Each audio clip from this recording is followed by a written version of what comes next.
Marcellus, get us rolling. Should the Panthers go all in on the pursuit of Joe Burrow? Absolutely not. Nope, not at all. Give you a simple example. When I'm out with the wife and kids, they always look at stuff. They say, "Can I have that?" And I always come back with the same response: how much it costs?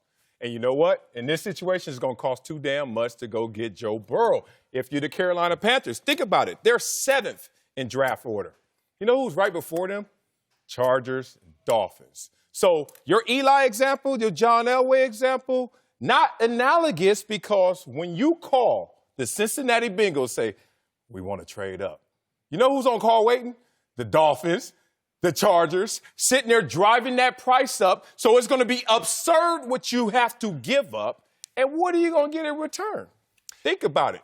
Cincinnati is incentivized to keep Joe Burrow for 2 major reasons. One, he's a local kid who has this much talent. Sponsors already called, endorsers already called. Hey, Cincy, you have a face of the franchise. But more importantly, Kyler Murray got $8 million last year as the number 1 pick. That's cheap for a good quarterback. That's cheap for a great quarterback. And if Joe Burrow is worth his salt, he's going to be a good to great quarterback. Wouldn't you want to keep him 5 years, $8 million every single year? Face of the franchise, sponsorships, endorsements, and that price tag is going to be too much for Carolina to move up. All of that adds up to, hey, baby, hey, kids, sorry, can't get it. Cost too much. Let's move on. Before y'all hop in, the only thing I say will drive the price down is if Joe Burrow says, "Trade me to Carolina." That'll drive the price down. Now, should they go all in? Yeah, they should go all in. And when you talking Joe Brady, sign an extension with LSU, and then a week later you leave, if you can bring the quarterback that pretty much got me this job, or I made him the first pick, however you want to look at it, you have to go however much it costs. The price can never get too high. What? If you can get a quarterback that can play for your franchise for the next 10 to 15 years and take your franchise the highest that it's never been, you have to do it. And if you got to give up 2 first-round picks or a player, it's worth it. 2 first rounds, that's maybe this year. And then you look first at a second. Outside of Christian McCaffrey, you look at the Carolina's first-round pick, DJ Moore. What has he done? Nothing. Curtis Samuel, what has he done? Nothing. So these first-round picks, they're not guaranteed to be players. You hope and expect that Burrow can be that. I want him to form that tandem again with Joe Brady in Carolina.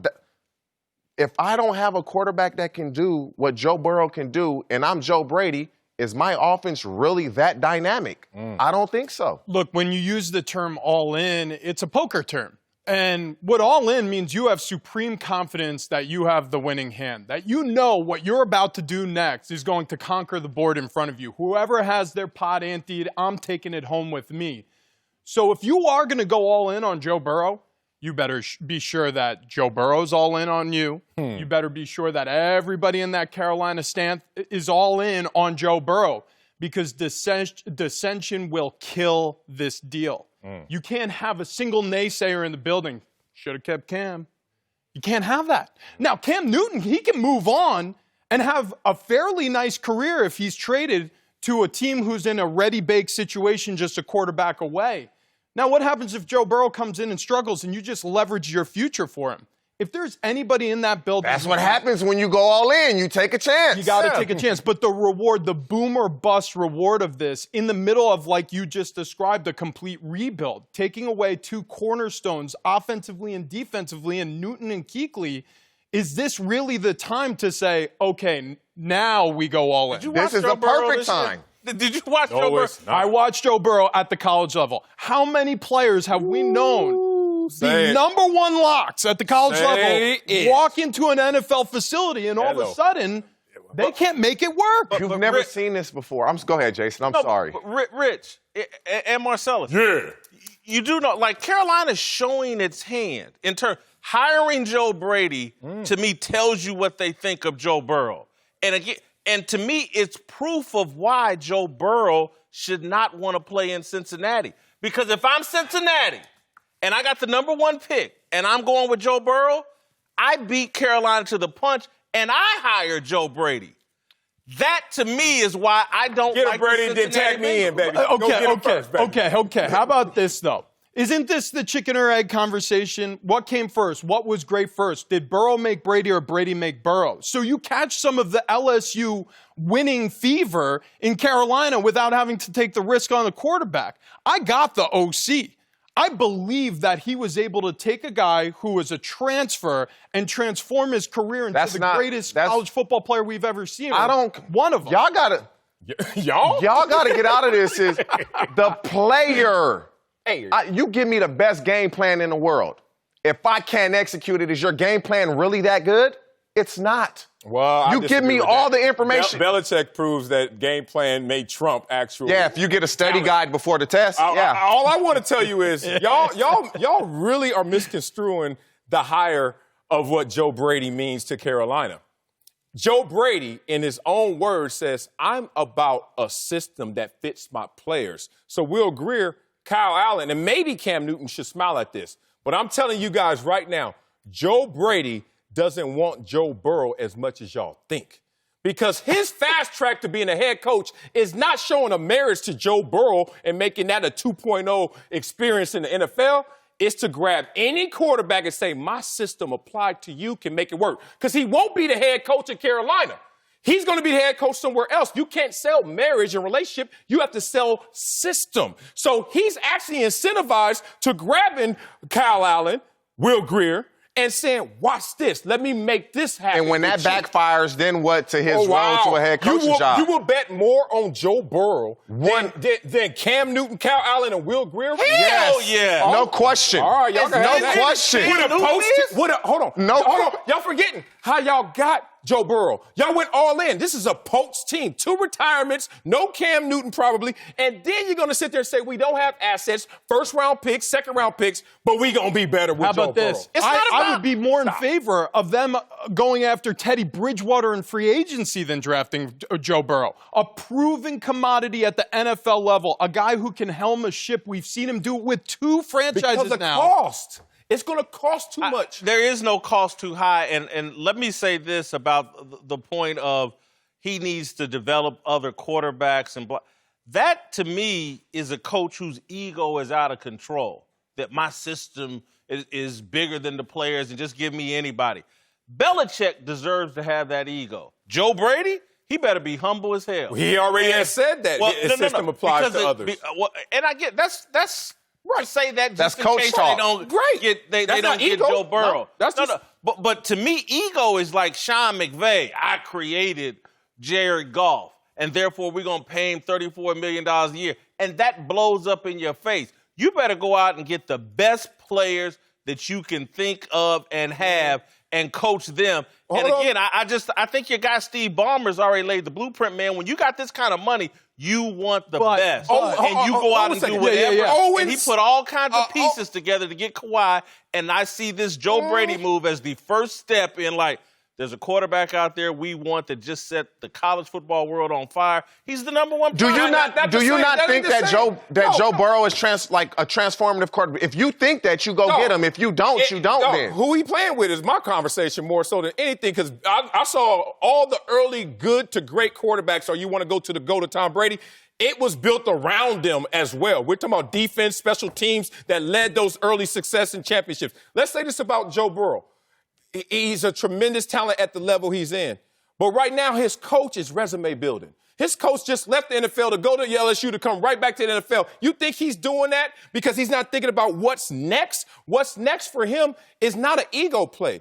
It's called what Sean McVay did. He took an 0-7 rookie quarterback to the Super Bowl, and then in a horrible year was 9-7. And also, when you look at the Clippers, success. When you look at the Clippers, this Ballmer, and he surrounded the team with talent and everything, think about how long it took before you could really lure a talent like Kawhi. You had a lot of work to do. Not a Lob City. Hire Jerry West. Clean house. Make moves where you make a surrounding cast where Kawhi will look around the building and go, yeah, this looks good. This looks championship ready. I'm going to go bring my new shoe deal here, and we're going to make some noise in the Western Conference. I look at what Dave Tepper do. He is on day one of the rebuild. He just had a guy retire at 28 years old. in the NFL? A franchise quarterback. Not and always. a young one. And drafted. Oh, You that's can't the goal. win without one. That's the goal for everybody to land them a oh, franchise quarterback. Can you? Come on now. Well, we have some. Come on now. That's the goal. Listen, there is no doubt. It's the most important position in all of sports. Yeah. It's one of the highest paid positions in all of professional America. I mean, the reason why is because of how much responsibility one man has. I understand all that. But you can ruin a career based off of 1 or 2 years of strife and struggle. So Burrow may be the right guy, but this is the wrong When you time. have the type of And cost. like, the dude is so confident. Like, Joe Burrow has a confidence and a maturity about him that now, does he want to play in Cincinnati? Would he prefer to be reunited with Joe Brady? We don't know that. But these are conversations he's going to have with his dad, who is a football coach. They should have an idea of what they want to do. But I'm with Jason.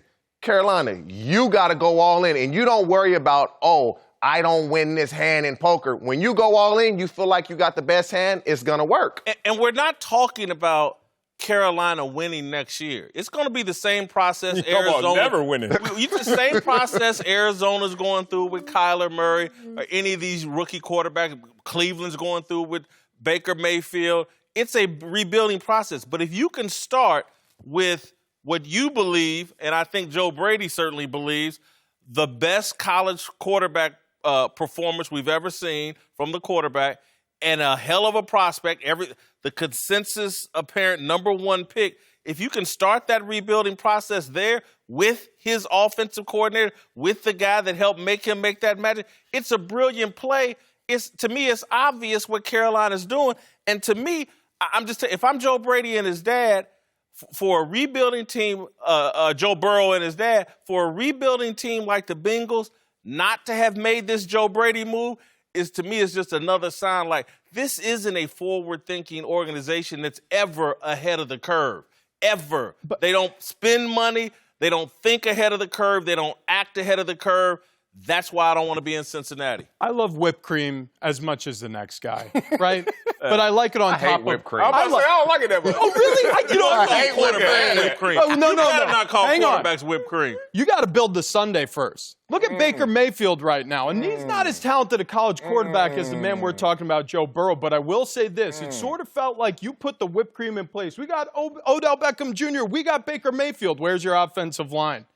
Where's the nuts and bolts Cleveland's of a problem's team? not talent, it was leadership. I got one thing. The Final Four quarterbacks right now, it's interesting. The cheapest one is the only one doing it basically based on his talents, and that is going to be Patrick Mahomes. The other three, let's talk about this. Aaron Rodgers, what's leading the charge? Defense, running game. Jimmy G, what's leading the charge? Defense, running game. Ryan Tannehill, what's leading the charge? Running game, defense.